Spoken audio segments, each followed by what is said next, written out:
Right now, let's bring you some of the highlights of today's competition. Nakita natin napakaraming mga nangyari, pero ito yung highlights ng ating match.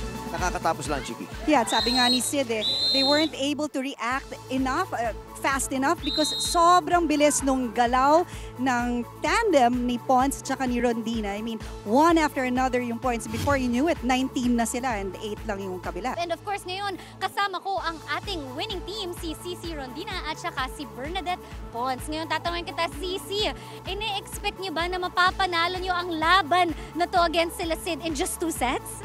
Hindi po. Kasi, naglaro lang po kami ng kung ano yung mga tinitraining namin. And lahat naman kasi ng team nagtitraining. Kaya yun, ano lang, parang stick lang kami sa mga plano namin.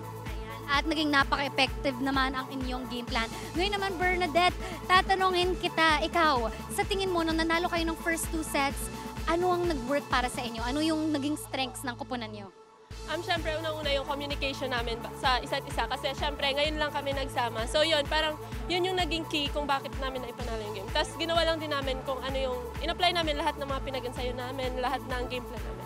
At nakita nga rin namin yung communication yan. Kanina rin nabanggit nyo na may natural chemistry kayong dalawa kasi friends na kayo from way back. So congratulations ulit